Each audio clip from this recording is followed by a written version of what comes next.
Welcome to the Strata Leadership Show, a podcast designed to help you gain clarity, lead effectively, and drive results for yourself, your team, and your organization. I'm your host, Dr. Nathan Mellor. Today we have a special friend of mine, someone that I know is going to be a source of inspiration to you. She's definitely a source of inspiration to me, and that is Rhyne. She is the founder, she's the president of Brand Talkers, and she's someone that has exemplified the growth mindset and someone who is deeply interested in having a life that matters. Welcome to the show. Thank you. I am so excited to be doing this with you. So thank you. Well, I feel the same way. And so looking forward to a great discussion. Now you are leading Brand Talkers, which you started in 2011, and you're making a huge impact through that. But I don't want to start there. What I'd like to do is to start our conversation today all the way back in Columbia, South Carolina. And that's where you called home for the first years of your life. And for those who aren't familiar with Columbia, what's Columbia like when you're growing up there? Tell us about your hometown. Hot and humid. No, I'm just kidding. The capital of the state. And it's so funny because once I left South Carolina, I realized how geographically small South Carolina was compared to Texas and other places. But it's just that good old American life. Had relatives upstate, downstate. So spent a lot of time at beaches and spent a lot of time out in the country. Think sand and pine trees and super hot summers, but all 4 seasons and every now and then snow or something. That's South Carolina. So you grew up in South Carolina with the access to the beaches. You had obviously a great university there in town. You've got military bases. You have all these things that are converging in on South Carolina. And you start off your life, but really it seems as if pretty soon thereafter, after you were old enough to be able to go on an adventure, it seems like you moved on from South Carolina. Tell us about life in high school, and then ultimately leading to leaving the state and moving on to other places. Okay, so none of my stories are short, so I'm going to do everything I possibly can to contain all this. So grew up in Columbia, one of 5 kids, the youngest of 4 girls, and then had a brother 7 years after me. Very traditional household, Presbyterian church upbringing. Both my parents worked, was like one of the early latchkey kids before anybody knew what that meant. Grew up, we're talking like in the 60s, right? So you rode your bike everywhere, you walked, you played until it got dark. It's the kind of life you hear about if you didn't live it. Going into my 8th year, going into the 8th grade, we packed up and moved from Columbia out to a lake community, Chapin, South Carolina, about 45 minutes outside of Columbia. And that started a whole new chapter for me. It was like a physical metamorphosis, mental. It was a chance for me and my sister, there were 3 of us at home by then, to almost kind of reinvent ourselves because we'd grown up in one place, we went to a new place. God, there are just so many stories in this, Nathan, but went to Chapin High School and everything's just trucking along. Life was good. And again, think about the time I grew up in. So I remember racial integration. Remember, it was different. And I will tell you just very briefly, I have thought so much about that this year with everything going on. That could be a whole separate podcast about the kind of emotional baggage you carry around from things like that. So in high school, trucking along, everything's fine until my junior year, and then my parents divorced. So they had been married 26 years. I love my family. I love my parents.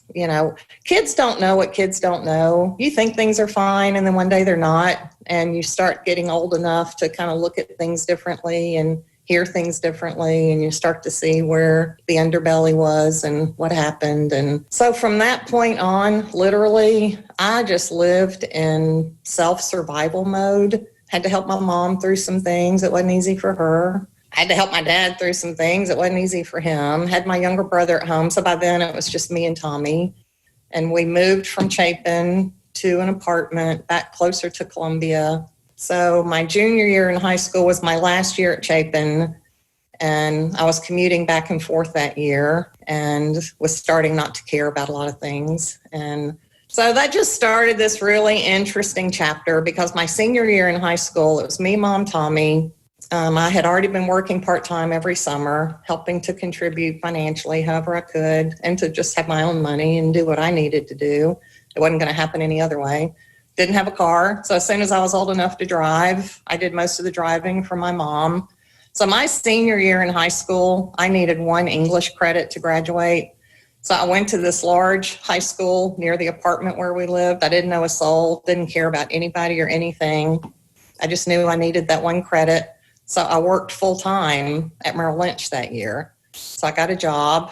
And so I would take Tommy to school. I would either go to my English class or more days than I'd like to admit, I went to Mr. Donut and drank coffee and talked to truck drivers. And then I'd go back and pick Mom up. We would drive downtown. She would drop me off at Merrill Lynch. She would go to work. And so that started that chapter of my life.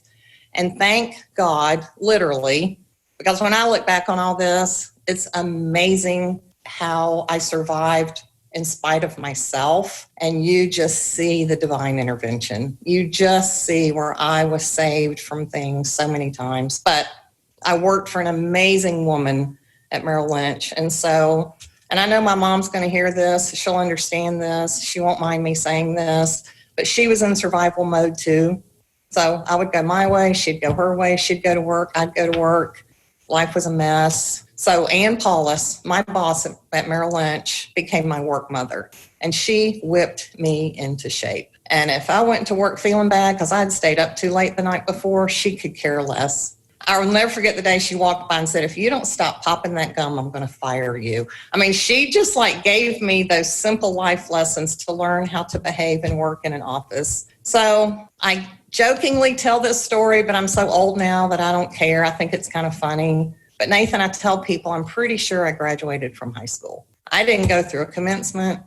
I didn't go pick up my diploma. I certainly didn't go to a prom. I didn't do any of that. I was in the world. So I worked the second year at Merrill Lynch. Somewhere in that process, I met my first husband. That's a whole story too. And he, he's not going to hear this. My sister will, but he had money in his pocket and a car. I didn't have either one. So that started a chain of interesting personal decisions. So I moved out of the apartment with my mom and moved in with him and just kept working. So I tell people I've worked as long as I was old enough to drive a car. And I added them up this morning before talking to you. I've had 23 jobs. So some were 3 months, 6 months, 3 years, 4 years. My record is Brand Talkers, 9 years in my own company. But it just started this whole chain of events. And so when I left South Carolina, and of course, college was not an option. It was never discussed in my home. I learned later that was a financial thing. It was never going to happen, so why talk about it? And we were 4 girls. And again, think about the culture. Think about the era of time.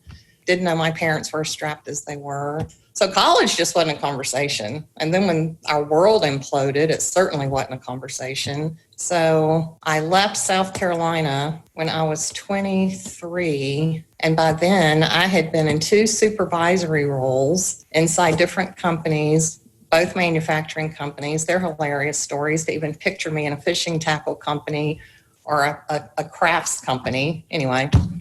Went to Louisville, Kentucky with husband number 1 in my rearview mirror. And that was really my getaway. It was my getaway from that chapter of my life, from that string of interesting decisions. There's some drama around all that. I wanted a clean start. So John, my boyfriend at the time, who became my second husband, had gone to Louisville. I went with him. So I'll just tell you this part and then I'll move on. I laugh about my getaway car. Nathan, I had a Honda Civic that was probably not as big as the kitchen table I have in my home. I bought it from an engineer at Shakespeare Fishing Tackle for $400. I paid his wife $50 a week because he had moved back to Hong Kong and he was selling his car. So I drove from Columbia to Louisville, Kentucky. I couldn't go over 50 miles an hour without my car shaking violently, but I had my clothes and my guitar and a fresh start. So let's talk about that fresh start. The idea of a fresh start. Now, I look at your life and you're on one path, and then you get hit with this new reality that the relationships that you had counted on were not okay. And you saw that not only were you not okay, the people that you were around were not okay. And so you did what you would imagine a teenager would do. You become untethered a bit. Maybe you don't have the emotional energy to try to deal with what other kids are dealing with in this as a senior in high school. And then you find a path that gives you some opportunities. The relationships that you engage in are not working. And now you find yourself in a Honda at 23 years of age, driving down the road, beginning a new life. And with 23 jobs that are part of your resume, new starts seem to be something that has been a part of your story of having the courage to look at a situation and say, this isn't the one, and to keep moving forward. So to take us on that trip, you're in the Honda, keep going. So went to Louisville. And again, I didn't have a career path. I just had a work ethic. I told a group of young advertising, an ad agency team last year, I was talking to them and just, encouraging them to find whatever. But in the course of all that, I said, I look back and realized that my skill set from as far back as I can remember is I showed up. And I would do anything anybody asked me to do because it's the only way I learned anything. So I went to Louisville, still had no career path, but I knew I could get a job and I knew I could work. And I had clerical skills by then. So let me follow a path here. You used the term of I could learn anything. I'm a learner. It was the only way to learn something. At what point in your life did you realize that you were a learner? I can't tell you the job or the year, but by that point I knew that. I knew that I could do, it's like you just give me a chance to work, I'll work. So you have a boss who steps in that says, I'm going to teach you how to live, not just work at Merrill Lynch. And then you start looking at your life situation. Now you're in this environment and you find that the way to learn is through experiences. So keep going.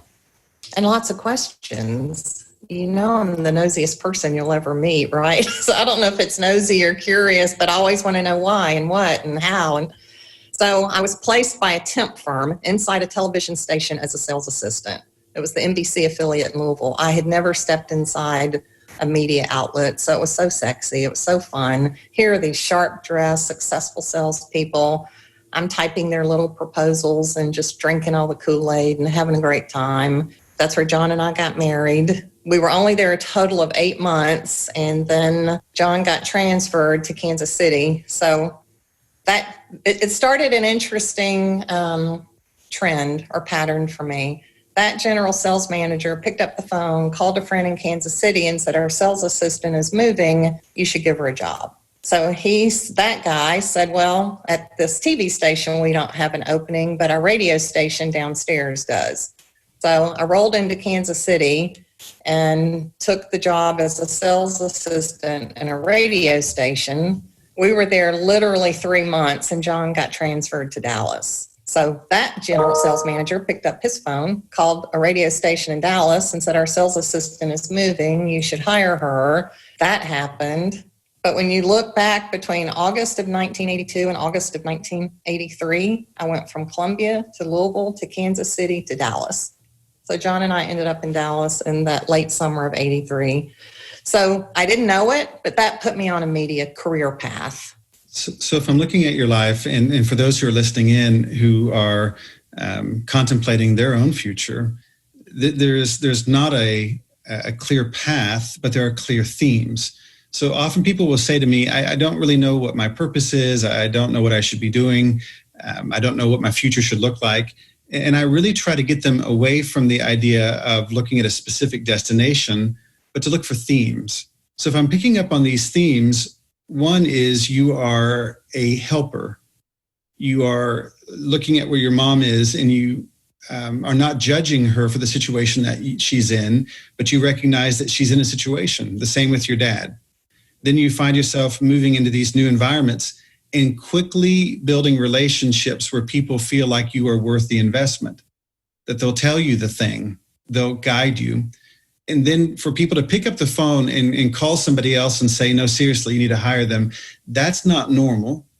That is a signal that this type of relationship building that you had already begun to pursue, that people felt that you were someone who had a future. So at that point, did you feel like you had a future? Again, this is so crazy to admit this. I still couldn't really see it. I just knew that I was loving the work, and I was married, and I was happy. And, we had our first and only child. That's where Marshall was born and raised in Dallas. Where it got interesting is that radio job. Okay, I just got to tell this story because all the connections are just the funny part of this. So the 3 months in Kansas City, they were going through an ownership change. So Meredith Publishing was selling to Fairbanks Broadcasting. This entourage from Fairbanks walks in. We meet them all one day. There's a gentleman named Jim Hilliard who was running the show. I shook his hand. I met him.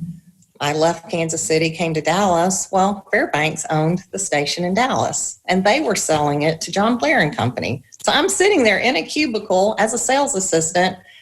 Mr. Hilliard walks by, does a double take, comes back and says, do I know you? You look really familiar. And I'm like, okay, well, this is really crazy, but we just met in Kansas City. Shook hands, life went on. A few months later, I got bored in that job, as crazy as that sounds. I took a secretarial job with a Big 8 accounting firm, get a call from the general manager of the radio station. He's like, hey, I need you to do me a favor.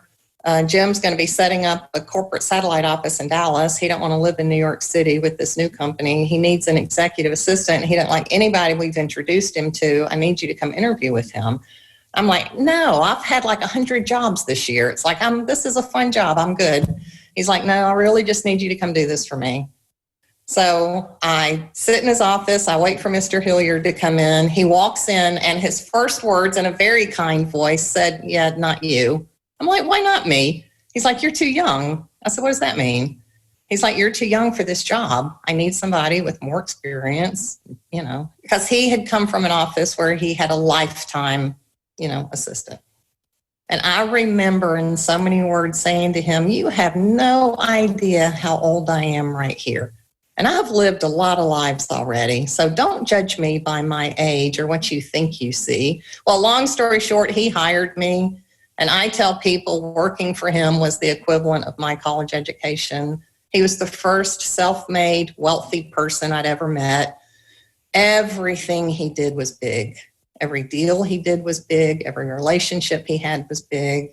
Once I broke through that trust circle with him, oh my God, it was just an amazing 4-year run. And I learned just basic things about finance. I remember one time he's given me this long list of call Hal at the bank, and it's about this bear bond and this CD and this T-bill and this whatever. I called the banker as soon as Jim left town and said, I have no idea what he just said. I need your help. That banker took me to lunch in the dining room, treated me like the Queen of Sheba. 3 hours I take notes, and I write down definitions of just basic financial terms. So that's how I learned. Now, again, I want to point this out for people who are listening in. What she's describing here is something that, again, epitomizes the growth mindset. There is a language, a vocabulary that I don't yet know, but I'm willing to learn, and I'm willing to ask for help. And then when I ask for help, I'm willing to do the work. If you heard it a second ago, she's taking pages of notes, providing the definitions for herself so that she can learn. And I'm telling you this because this is not one of those things that was a matter of desperation for her alone. That may have been part of it, but even now, even this morning when Dot and I talked a little bit before the podcast, every time I'm talking to Dot, there is a new thing that she wants to share that she has learned or has been thinking about. And I want to point out why this is so important for leaders. And it's so valuable as a leader to not put yourself in a spot where you can't raise your hand and say, I don't know how that works. So imagine a growth mindset leader who might be the CEO even of a large company who has the freedom to say, hey, I don't really understand that concept. Could you help me understand it better? Could you give me some insights on this? And so I want to point this out of one of the reasons why Dot has not plateaued in her life, even though she's had a series of ups, downs, setbacks, all the things that leaders normally have. The reason that that theme continues and she doesn't plateau is because she is not afraid of asking the question, and she's a great listener. She's a learner. So here we find ourselves that you have this 4-year, ironically a 4-year education, that you are walking out of that with probably a lot more than the typical college student, because you have sought out what you need to know to be able to succeed. So keep going. Well, thank you for all that. And I'll just insert this really quick because I know this is about leadership, right? So the thing that Jim Hilliard started in my life, and maybe I didn't recognize it in those early bosses because they were just teaching me to not be an idiot, right? Jim Hilliard and every great boss I had after him, and I've been blessed with 3 or 4 that I could talk about all day, they believed in me. And they would say, figure it out. Or I would say, I don't know what you're talking about. Oh, you'll figure it out. I don't know what that means. Oh, you'll figure it out. And then he'd leave town for a month and I would just figure it out. And so I eventually started to understand I can figure things out. So that was so empowering to me. And that set that part of my path. Well, it's fascinating to me, talking to leaders who are willing to be unguarded, that the reality is they didn't know either. And everybody is doing their best to figure it out as they go. But there is this dream that somehow leaders know that they already have this figured out. And then this is all part of a strategic plan, et cetera, et cetera. And the reality is that's likely more of a description for a great manager. The leaders are the ones that they not only are not sure of the answer yet, they're not even sure of the question. And I say that because what Dot is describing is something that a lot of leaders, when they are finally to a point in life when they can put their guard down, when they talk about that openly with other leaders, they all find themselves often laughing of, we had no idea what we were doing. And I say that because if you are not moving forward because you don't have all the answers, then in that moment, you're not acting, in my opinion, like the type of leader who's going to make a difference by changing the course of someone's life or their own life. Keep going. So when that radio station sold and Jim and his wife were going to go live in another home in another state for a while, I had to get another job, and I knew I couldn't stay in admin. I was spoiled rotten. I thought I was making good money at the time. And so that's when I made the leap over into radio sales. And he picked up his phone and he called a friend. And so I walked into a highly rated station in Dallas, a local sales job. And Nathan, it was the classic, there's your cubicle, there's your phone, figure it out. And I ended up having a great female boss again. She was my 3rd female boss, and I just loved her. She was fiery. She just took she was just like, get it done. And I remember, when you sit there and you don't know what you're doing, whatever. So she came by one day and she said, you are so overthinking all of this. She's like, let me tell you something. And this is a pivotal moment in time for me career-wise. Logic sells. Dot, go make it make sense. Just go make it make sense. But it can only make sense if you know what they're trying to do and you know what we do. So go bridge those 2 things together and you'll sell something. It was like, just go make it make sense. You're making this too hard. And I took her at her word. And I just started having comfortable conversations with people. I quit letting it scare me so bad. And I probably went way off the deep end learning about my handful of clients. I was reading books about them. I was sitting in a cafeteria in a hospital, talking to nurses and people who were eating because I was just trying to figure out what they did for a living. But that one client became my first meaningful direct sale.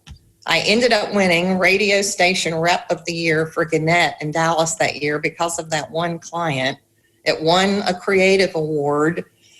It was amazing. So that started a radio sales path. So fast forward through 3 radio sales jobs in Dallas. It got to the early 90s by then. I had done local sales, national sales, promotion, ended up at a Cox radio station in Dallas, met the next amazing boss in my life, a guy named Greg Lindahl. I'm going to see him in a couple weeks. I adore him. I've worked for him 3 different times now. Greg was an amazing leader. Greg was this young guy that Cox had sent into Dallas to take a station, reformat it, rebuild it as a business. And Nathan, I was sitting in a sales cubicle, and Greg called me into his office one day and said, I don't think you're in the right job, because he could see that I wasn't flourishing in that job. I'll put it nicely. And he said, I see your background in admin work. So I'd like you to come work for me, because we're going to have a lean, mean staff here. We're going to clean this thing out. I need a utility player. I need somebody that can help me, but I need somebody that has your promotions experience, your national sales experience. I'm going to, basically build a hybrid job for me. But he wanted to pay an admin salary, and I'm like, yeah, I'll need more than that. So we negotiated my compensation, and I don't know if he'll remember it this way. I'll have to ask him. But I feel like I remember saying to him, here's what I need to make. I was a single mom by then, so I was divorced for the second time by then. I need to make this. If we get to the end of the first year and you don't think you've underpaid me, I'll either quit this job or we'll find some other answer. So he paid me. It was awesome. It started a 3-year relationship there. And that's where I finally figured out what I was meant to do. Because by sitting in that desk and having this holistic view of the radio station, being able to tap into all these different things I had figured out about myself by then. And because he ran the station, I heard and saw everything. So I would hear this person say this or that person say that. And I would just step in and go, well, I heard somebody talking about that the other day. And why don't you call this guy? And all of a sudden I was helping make revenue happen, but I was the general manager's assistant. So I found that I could start impacting revenue through connections and intel. I'm like the squirrel hoarding nuts all the time. It's like, I just want to hear what people have to say. And I could talk about all those stories. I mean, that set that path. Then Cox sold that radio station. I was done with radio by then. It was a time when all the mergers, collapses, everything was starting to happen. The fun was leaving the industry. I ended up at the Dallas Morning News. That next year, it started a newspaper path for me. They hired me to come create a sales promotion department for them because their only hiring criteria was they wanted somebody with radio promotions experience. They didn't really even know what sales promotion meant, but they just knew they needed to be in the game. That was a pivotal point for me because I think this is a true statement. I think I was the first person ever hired into this 100-year-old company with a manager title without a college education. So I finally started to understand that my skill set mattered. So that introduced me to the next boss who had tremendous influence in my life, who's still a great friend. I worked for him 3 times too. He was my path to Oklahoma. I can tell that story. Anyway, I stayed at the Morning News for 5.5 years, was promoted a handful of times, ended up one of 5 ad directors there. They had collapsed everything under sales promotion that could sell anything the company had. That was an amazing run. There's a whole chapter in that story about how my life changed literally when I went through a sales training program that finally put framework around my house. It's like I had been living in a house and didn't know what. So again, pulling out from that some of the leadership pieces, one is that these moments where you have a start and a stop, that you talked about it being a good run, that it was not that because this ended, that was a failure. That was the end of the run. Now what? And so this what's next mentality allows you to pivot. So and you even talk about that quite a bit when you talk about these pivotal moments and that you continue to pivot from one thing to the other. But if you're listening in, what you're seeing are two things happening. One is how leaders communicate through stories. Two, what you're also seeing is that each situation is something from which I can learn. I could gain something here. And so in this moment, you're finding having the infrastructure around your instincts at that next level allows you to be more productive. And so you're finding these themes. And I'm saying that to people who think that the job loss is the equivalent of a failure in their life, or the transition from one thing to the next is because you did it wrong, when in reality, it doesn't have to be thought of that way. And so now you're in Dallas to get you to Oklahoma City, because I want to get us to some of the things that you're doing now, but I also don't want to rush through the reality. And the reality is you might find that the first 22 jobs are preparing you for the 23rd. Mm-hmm. And so let's keep going. Yeah, that totally prepared me.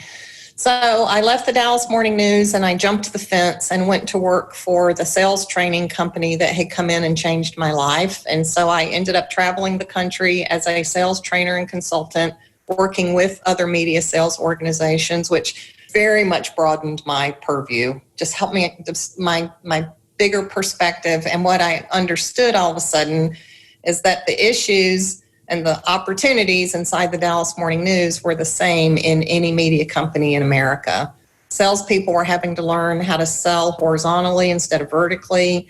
The internet had disrupted everybody's world. People were just having to think different, learn different. So much of that sales training was what I love so much about your world. It was about that mental mindset and having to let go of the way things had always been done and embrace a new, still to be understood world. So I did that for a couple of years. And then this is where it all just started coming together. So when 9/11 happened, Nathan, I was supposed to be on an airplane that day, flying to Detroit to go teach a class in Pontiac, Michigan. I ended up staying in Dallas that day. I was at the Dallas Morning News because they had become my client. I had just flipped the relationship, so now I was doing the training at the Morning News. I saw the towers fall on a TV monitor in the room that we were in. I immediately dropped everything. I went and got Marshall out of school. He was a freshman in high school that year. We went home. I cried all week. I saw my life flash before my eyes. And when you go all the way back to my origin story, and I said I grew up in a Presbyterian home, I gave my life to Christ when I was 11 years old. I had this really awesome faith walk until that end of my high school run when my life fell apart. And I just started making bad choices, bad decisions. I had this ebb and flow in my faith life, and it kind of just went radio silent for a really long time. Through 3 marriages, all these jobs, my priorities were out of whack. I cared about the wrong things. I was a good mother, but I could have been a better mother. And all of a sudden, it's like, I got right with God. That was my week. So when I went to church with Marshall that following Sunday, and they did the altar call, I'm the first one down. And I wish I remembered my exact prayer, but my prayer that day was, I want back in the game. I don't even know what it means anymore. My talents are different. My life is dramatically different. I will put on my listening ears. I will try to hear it and feel it, but I don't know what to do, but I want back in. And just that peace, that, okay, I let it go. I put myself out there.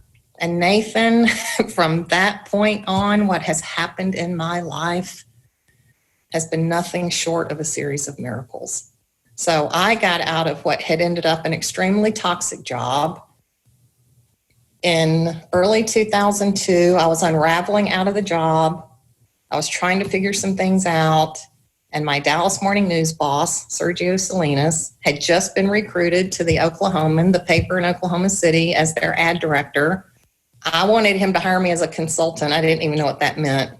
he knew if he waited me out, I would need a job. So he's a smart guy. So he hired, I told him, it's like, all I know about Oklahoma is it's north of Texas. He's like, come on, just like seriously get in your car, I-35 North, exit Britton Road. That's our building. That's all you need to know. So I came to Oklahoma City, and what I figured out and understood pretty quickly is that that's where God sent me. Because when you think about Dallas, Fort Worth, and you think about the rat race and the pressures and the expectations, and you go from there to Oklahoma City, and I'm working for the Gaylord family and one of the few papers in the country that publishes a prayer on its front page, and there are Bibles on every other desk, and there is a work-life balance I had never seen. There was a faith drives everything, faith, family, community. Of course, football's in there somewhere. People like told me, go home, you're working too hard. It's like, whatever. And so it just like rebalanced me. So I had 3 years at the Oklahoman as the marketing manager and got to meet all these awesome people in Oklahoma City, because from that marketing vantage point, we were supporting, it felt like every nonprofit, but I got to hear all these great stories, meet all these great leaders, these amazing people, got to work for a great family. And that was like an incredible chapter. So then I went to Atlanta for a couple years, worked for Greg again. That was my third time working for him. And so I traveled the country again. I was a road warrior in that job. And I was helping Cox Radio help their salespeople in 70-something radio stations across the country. So I literally traveled from Connecticut and Long Island to South Florida to Birmingham to Tulsa out to Honolulu. So I was traveling to 17 radio clusters, helping radio salespeople get their head around the value of a digital audience. So did that. And I knew it wasn't my last job, but I thought I'm going to put my head down and learn everything I can about the space. And at the end of that 2.5 years, Greg and I we were good friends by then too. So we had very open conversations about that not being my last job. So then I came back to Oklahoma in 2008 because David Griffin and I had stayed in touch at Griffin Communications. He needed to build a new division within Griffin to manage their first large statewide advertising contract that they had just landed. And he said, if you want to come back, this project can fund you. And I'm like, game on. So I came back, created Griffin Marketing Solutions, got promoted to statewide VP of Marketing a year into that. 3.5 years in, that's when, with David's help, I stepped out and created Brand Talkers. So with our last few minutes, we're seeing again the idea that these pivots in life, that there can be amazing changes that can happen that impact decades of your life if you're open to it. And I say this because I'm one of those people who believes that your entire life can be changed in a single conversation at the right time. And so you find yourself after 9/11 looking at your life and saying, this is not what I had hoped for. This is not what I had signed up for. And you change course. And so now you're in Oklahoma City, having returned back. And this is now we're getting close to the present time. You are strengthening relationships.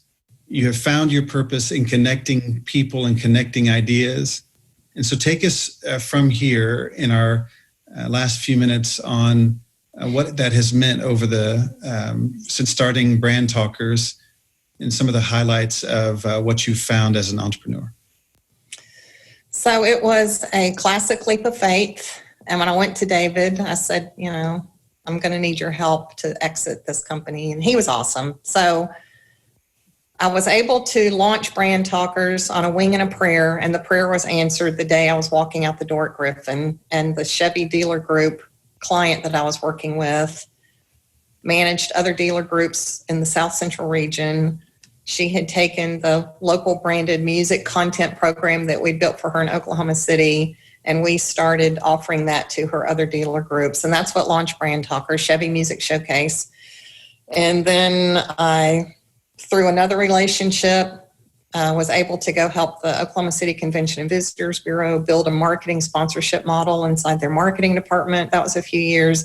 So it's funny that in my career path, the average, solid experience was about 3 years. Brand Talkers is no different. So that CVB assignment was a 3-year assignment. Chevy Music Showcase ran through 2015. In 2013, David Griffin called and said, I want you to meet a friend of mine. He and his wife have just started a nonprofit. He could use your help in the marketing development space. Filton Futures was created that year. So I stepped in to work for Liz and Tim McLaughlin and that organization. I just celebrated 7 years inside Filton Futures. So that's a big success for me all by itself. And then just have been very blessed to pick up 2 or 3 at a time, really meaningful assignments with companies that I adore, that I just continue to learn from. And it's so awesome now, Nathan. I'll tell the world, I just turned 62, and you can look at the life, and I know it's not over. I think I have plenty of runway left. I'm not slowing down anytime soon. But that whole idea of life as a tapestry, I just laugh sometimes. I just laugh at how it all works and how you met that person decades ago and how they continue to influence you. And now I have opportunities to help other people. And it's just this circular, beautiful, magical, in my world, miraculous thing. And now when I look at the 10-year anniversary of 9/11 in a year, and I look at that 10-year run, I thank God.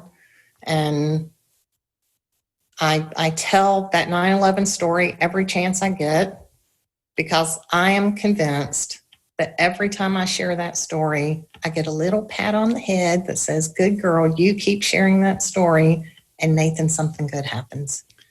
No question. And just for our listeners, it was a 10-year run between 9/11 and starting Brand Talkers. And now we have the 10-year run between now and the 20-year for 9/11.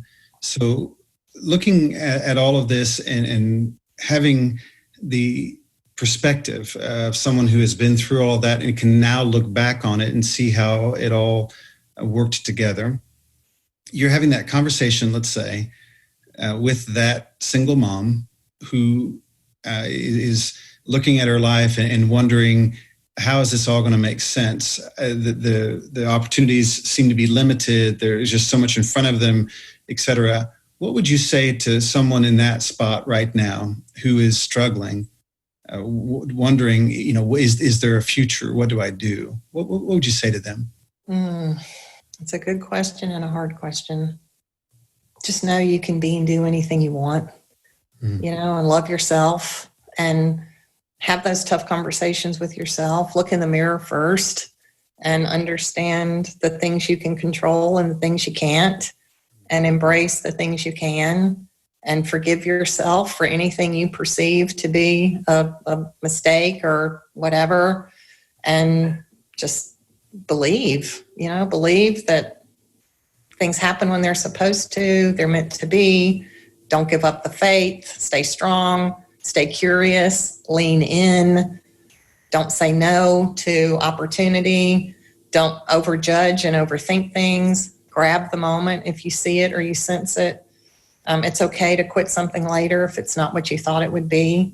Just go for it. Dot, I appreciate your time today. And I know this is a busy time of life for you, that your clients need you right now. And I know that being able to sit down and just talk with you is a big deal. So thank you. And we're honored to have you on the Strata Leadership Show. If you'd like to learn more about Dot, if you'd like to learn more about Brand Talkers, if you look at brandtalkers.com, you can find the website that connects you with Dot. I will say to you that this conversation today truly is the tip of the iceberg. And so if I could go deeper with my conversation with Dot, and I hope that you would follow up if you're looking for some help putting together your strategy for marketing and things like that. When I met Dot, it was because Dot had a passion for trying to help people. And she has done that in a way that is just phenomenal to me. And so I think it's somewhat ironic that I'm talking to someone who has literally changed the course of life for thousands of people, but would not have started with that. When you look at Oklahoma and Oklahoma City and what's happening in our area and beyond now on the national scale, with the Cal Ripken Foundation, with Fields and Futures, with STEM projects, the different things that she's involved in, everywhere she goes, she is trying to change people's lives for the positive. But she's also one of those people that doesn't need to be in the limelight to be able to make a difference. And I really appreciate the time with you today, Dot. Leaders come in all forms. Some are the ones that are on the stage. They need to be in the spotlight because that's the role they have to play. There are others that are behind the scenes, that are the quiet leaders. One way or the other, the role of a leader is to see the opportunity, to have the courage to step in and to make a difference. So for you today, make the choice, because it is a choice. Make the choice to set the pace, to set the tone, to be the kind of person that other people someday, when they're interviewed on a podcast, would mention your name because you made a difference in their life. Thank you for being a part of the Strata Leadership Show. We look forward to seeing you next time.